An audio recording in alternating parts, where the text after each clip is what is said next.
আজকে আমি যখন মূর্তি নিয়ে বার হয়েছি আমার প্রচন্ড প্রস্তাব লেগেছে ইয়া রাসূলুল্লাহ। চিন্তা করলাম নিজের খোদারে নিয়ে প্রস্তাব করি কেমনে। এই জন্য প্রস্তাব করতে যাওয়ার আগে আমি আমার খোদা আমার মূর্তির একটা উঁচু জায়গায় রেখে প্রস্তাব করতে গেছি। আমি প্রস্তাব করতেছি, আওয়াজ হওয়ার কথা সামনে, আওয়াজ হয় পিছনে। আমাদের অঞ্চলের কুকুরের স্বভাব হলো উঁচু জায়গা দেখে যেখানে একটা উঁচু কইরা বগুড়ায়, তার মানে পৃথিবীর সব কুত্তার স্বভাব এক। ঠিক কথা কয় না কেন? ঠিক। পৃথিবীর সব কুত্তার স্বভাব উঁচু লাগা দেখলে মাথা কাজ করে না, ঠ্যাং উঁচু করা লাগবে, তখন বুঝবেন এটা কুত্তা। কথা কয় না কেন? আমাদের কিছু কুত্তা আসে হুজুর দেখলে ঠ্যাং উঁচা করে, বুঝবেন এগুলোই কুত্তার জাত। ঠিক না বেঠে? তাড়াতাড়ি প্রস্তাব শেষ করে আসছি ইয়া রাসূলুল্লাহ। আয়েশা দেখি আমার মূর্তির শরীর থেকে পানি ঝরতেছে। আমি মনে করলাম মনে হয় কোন রহমতের পানি, কিন্তু আমি তো জানি না যে আমার প্রস্তাব করার সময় ডিওজি সাহেব, বোঝে নাই যে মিস্টার ডিওজি কুত্তা সাহেব যখন মাথায় স্প্রে করছে, আমি তো জানি না।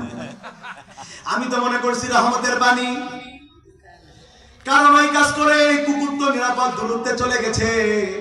আমাদের সমাজের কুকুরগুলো অন্যায় করতো, তারা নিরাপদ দূরত্বে যায় দোষ চাপায়া দিত আলেমদের উপরে।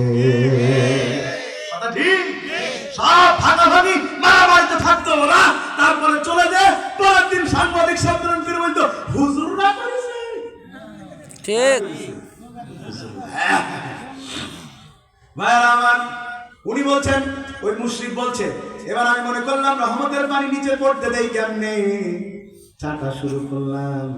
চাটান মাইরাই দেখি টক টক, আবার একটা চাটান মারলাম ঝাল ঝাল, আবার একটা চাটান মারলাম গন্ধ।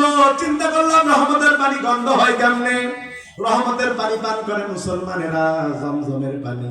কথা বলছেন না কেন? কি বরকতের পানি।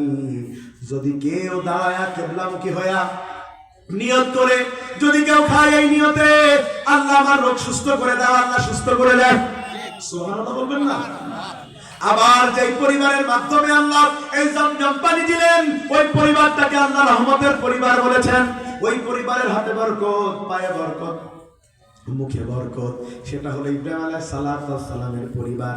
হযরত ইসমাঈল আলাইহিস সালাতু ওয়াস সালাম পা নাড়া দিয়েছেন, পায়ের বরকতে সেখান থেকে জমজম পানি বের হয়েছে। সুবহানাল্লাহ। এখন যদি পানি উঠতেই থাকে, বাদ না দিলে কি হয়? মাশাআল্লাহ, কি হয়? এখন পানি যেভাবে উঠতেছে, মাহাজের আসলেন, যদি পানি বন্ধ করা না যায় বন্যা হবে। তিনি এবার চারপাশে বালি আর মাটি ছড়িয়ে দিলেন, খোয়া ছড়িয়ে দিলেন, আর মুখ দিয়ে বললেন জমজম, মানে থেমে যা থেমে যা। সাথে সাথে পানি থেমে গিয়েছে। ৪,৫০০ বছর আগের থেকে ওই পানি উঠতেছে, এখনো পর্যন্ত কোনোদিন পানি ওঠা ১ সেকেন্ডের জন্য বন্ধ হয় নাই।